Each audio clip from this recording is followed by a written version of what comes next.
Untuk memulai pelajaran di pagi hari ini, mari kita berdoa terlebih dahulu ya. Silakan Mbak Alifa untuk memulai doanya. Berdoa mulai. A'udzu billahi minasyaitonir rajim. Bismillahirrahmanirrahim. Alhamdulillahi rabbil alamin. Ar-Rahmanir-Rahim. Maliki yaumiddin. Iyyaka na'budu wa iyyaka nasta'in. Ihdinas siratal mustaqim. Siratal ladzina an'amta 'alaihim ghairil maghdubi 'alaihim waladdallin. Amin. Raditu billahi rabba wa bil islami dina wa bi Muhammadin sallallahu alaihi wasallam nabiyya wa rasulah. Rabbi zidni ilma warzuqni fahma. Amin. Selamat pagi anak-anak. Selamat pagi, Bu. Bagaimana hari ini kabarnya? Baik. Ya, alhamdulillah baik ya. Hari ini puasa. Puasa. Ya, bagus. Sekarang kita akan mempelajari bab yang pertama, yaitu macam-macam sujud. Sujud itu apa sih? Ada yang tahu sujud itu apa? Nggak tahu. Sujud itu adalah bentuk penghambaan diri kita. Bentuk penghambaan diri kita terhadap Sang Pencipta. Kita sholat melakukan sujud tidak? Hah? Sholat melakukan sujud? Iya, kita sholat melakukan sujud karena kita memberikan rasa nikmat kita kepada Allah. Sudah menjadi kewajibannya bagi kita untuk selalu bersyukur kepada Allah karena diberi kesempatan untuk hidup di dunia dan selalu merasakan nikmat yang dianugerahkan kepada kita. Salah satu bukti syukur kita kepada Allah adalah menggunakan nikmat tersebut untuk kebaikan. Selain itu juga dengan melakukan sujud kepadanya. Tidak hanya manusia saja yang melakukan sujud, tetapi semua yang diciptakan Allah itu sujud kepadanya, seperti hewan, tumbuhan, pohon, gunung-gunung, laut, dan semuanya itu melakukan sujud kepada Allah. Sujudnya seperti apa? Nah, semua ciptaan Allah itu memiliki sujud yang berbeda-beda. Sujud merupakan suatu sarana agar manusia melepaskan diri dari kesombongan dan keangkuhan dengan menyadari bahwa asal manusia diciptakan dari tanah dan ia pun akan kembali ke tanah. Untuk masuki selanjutnya, untuk menjelaskan poin selanjutnya, Ibu absen dulu ya. Alifa Zahdania, Deria Rizka, Diva Aulia. Kenapa? Iya. Lutfiana Nabila. Iya. Hari ini yang tidak berangkat Diva ya. Lanjut ya materi selanjutnya. Kita akan membahas macam-macam sujud. Sujud itu ada 3. Apa saja sih sujud ada 3 itu? Yang pertama ada sujud sahwi. Lalu kedua ada sujud syukur. Yang ketiga ada sujud tilawah. Nah, apa itu sujud sahwi? Sujud sahwi itu berasal dari kata saha yashu sahwan, yang artinya lupa atau lalai. Jadi sujud sahwi adalah sujud yang dilakukan 2 kali karena dia meninggalkan sunnah abad. Sunnah abad itu adalah seperti doa kunut, tasyahud awal. Itu kalau kita lupa mengerjakannya, kita dilaksanakan untuk melakukan sujud sahwi. Nah, apa saja sih Bu selain melakukan meninggalkan doa kunut? Ada juga kita lupa ketika sholat, kita lupa hitungan rakaat kita melakukan sujud sahwi, ataupun ragu-ragu, ini saya masih di rakaat keberapa, ketiga atau rakaat keempat. Lalu waktu pelaksanaan sujud sahwi adalah setelah tahiyat akhir sebelum salam dengan 2 kali sujud. Namun hal ini dikerjakannya itu sesuai dengan kondisi tertentu ya. Lalu bacaan sujud sahwi adalah, diingat-ingat ya, subhana mala ya namu wala yashbu. Subhana mala ya namu wala yashbu, artinya maha suci Allah yang tidak pernah tidur dan tidak pernah lupa. Hukum dan dalil sujud sahwi. Lalu apa sih hukumnya melakukan sujud sahwi? Hukum sujud sahwi adalah sunnah, sehingga sholat yang kamu lakukan itu tidak batal jika kita meninggalkannya. Namun bila imam melakukan sujud sahwi, maka kita wajib mengikuti imam tersebut. Dalilnya itu terdapat hadis riwayat Al-Bukhari, yang artinya ketika adzan telah tiba, maka setan lari dalam keadaan kentut. Lalu setelah adzan itu selesai, setan kembali lagi. Setelah iqomat berbunyi, lalu setan pergi lagi. Setelah iqomat selesai, setan datang lagi dan menggoda para orang-orang yang melakukan sholat agar dia lupa, agar dia lalai dalam hitungan rakaatnya. Lalu sebab-sebab sujud sahwi. Sebab sujud sahwi itu ada 5 ya.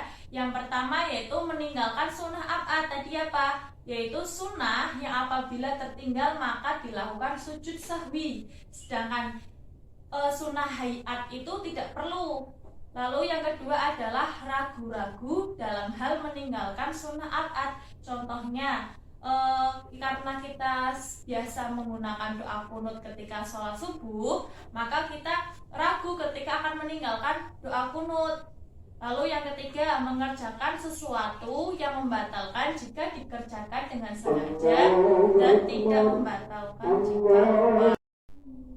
Lalu misalnya apa sih? Misalnya ia melakukan ruku 2 kali, atau berdiri di waktunya ia harus duduk, maka dia diwajibkan atau disunahkan untuk melakukan sujud sahwi. Lalu yang keempat, memindahkan rukun qauli kepada yang bukan tempatnya. Semisal rukuk kan bunyinya subhana rabbiyal azimi wa bihamdi, tetapi ketika kita rukuk bacanya surat Al-Fatihah, itu kita harus melakukan sujud sahwi. Lalu yang kelima, jika seseorang ragu dalam jumlah sholat, misal sholat duhur, kita bingung, ini masih rakaat ketiga apa rakaat keempat. Lalu kita mengambilnya yang paling sedikit, yaitu rakaat ketiga. Lalu menambah 1 rakaat lagi dan sujud sahwi sebelum salam. Lalu selanjutnya, tata cara sujud sahwi. Sujud sahwi yang dilakukan sebelum salam yaitu apa saja? Yang pertama, lupa mengerjakan sunnah ab'ad dan teringat sebelum salam. Yang kedua, ragu terhadap hitungan jumlah rakaat sholat yang sedang dikerjakan dan musolli tidak yakin mengenai hitungan jumlah rakaat. Lalu yang kedua, sujud sahwi yang dilakukan setelah salam apa saja? Yang pertama, terdapat penambahan jumlah rukun sholat. Yang kedua, terdapat penambahan gerakan dalam sholat. Yang ketiga, ragu dan bisa menentukan mana yang lebih meyakinkan. Lalu selanjutnya ada pengertian sujud syukur. Sujud syukur adalah kita bersyukur kepada Allah, kita sujud karena kita bersyukur kepada Allah. Seperti contohnya Mbak Alifa ranking 1 setelah buka rapot, wah ternyata Mbak Alifa mendapatkan ranking 1, lalu Mbak Alifa langsung sujud ya.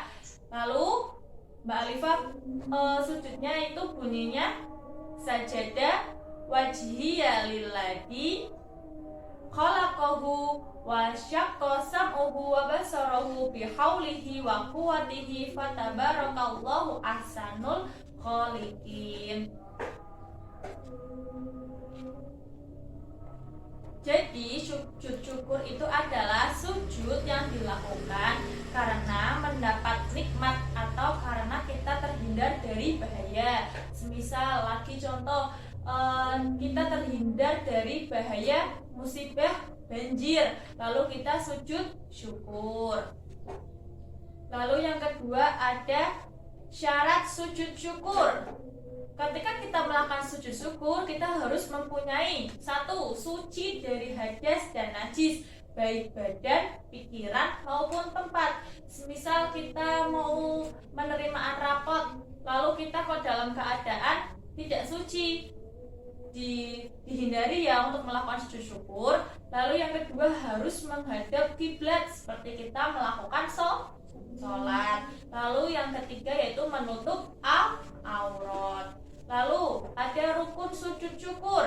Yang pertama yaitu niat. Niatnya itu di dalam hati. Seperti aku mau niat, aku mau melakukan sujud syukur. Lalu yang kedua takbiratul ihram dengan membaca Allahu Akbar. Lalu yang ketiga sujud. Tadi ya membaca doa sujud seperti sajadah wajhiya lillahi. Lalu yang keempat duduk setelah sujud tanpa membaca tasyahud. Tasyahud itu apa? At-tahiyatul, tidak usah dibaca. Lalu salam sebelum bangun dari sujud. Lalu selanjutnya ada sujud tilawah. Sujud tilawah itu adalah sujud ketika kita mendengar atau membaca ayat-ayat sajdah. Pernahkah kamu melakukan sholat lalu ada sujud tilawahnya? Belum ya, karena jarang sekali sujud tilawah itu dilakukan ketika kita sholat. Sujud tilawah itu sunnah dilakukan untuk menyatakan keagungan Allah dan sekaligus pengakuan bahwa diri kita adalah makhluk yang sangat lemah dan tidak berdaya di hadapan Allah Subhanahu wa taala. Lalu selanjutnya ada sebab-sebab sujud tilawah. Mengapa sih kita melakukan sujud tilawah? Karena kita membaca dan mendengarkan ayat-ayat sajdah di dalam Al-Quran. Ayat-ayat sajdah itu ada 15. Nanti dibuka ya Al-Qurannya di rumah. Lalu syarat dalam sujud tilawah yang pertama yaitu suci dari hadas dan najis. Seperti tadi sujud syukur. Lalu yang kedua menutup aurat, menghadap kiblat, dan setelah mendengar atau membaca ayat sajdah. Lalu rukun sujud tilawah yaitu niat melakukan sujud tilawah. Kedua takbiratul ihram. Yang ketiga sujud sekali diawali dengan bacaan takbir. Yang keempat duduk sesudah sujud. Yang kelima salam. Dan yang terakhir tertib, sama seperti melakukan sujud syukur. Lalu bunyinya seperti apa sujud tilawah itu? Yaitu subhanallah walhamdulillah wala ilaha illallah wallahu akbar selama 3 kali. Nah, ibu ini punya pertanyaan ya untuk kalian jawab. Nanti ibu kasih kertasnya ini nanti kalian jawab, dan di soalnya di dalam kelintingan ini ada soalnya. Ibu bagi dulu ya, ibu acak. Tadi semuanya paham kan? Paham ya? Ayo satu-satu. Ibu acak ya. Nanti kalau ibu baca clue soalnya, nanti kalian angkat tangan dan membaca ya.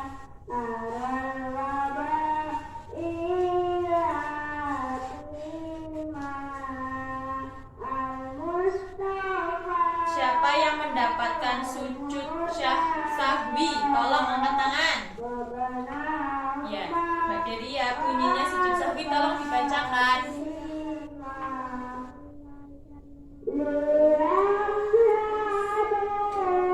Iya, betul sekali. Terima kasih ya Mbak Deria. Karena waktunya sudah habis, kita selesaikan materi ini. Nanti minggu depan kita masih membahas sujud sahwi, sujud syukur, dan sujud tilawah. Lalu kita belajar mempraktekkannya. Untuk itu, Ibu akhiri, mari kita membaca hamdalah bersama-sama.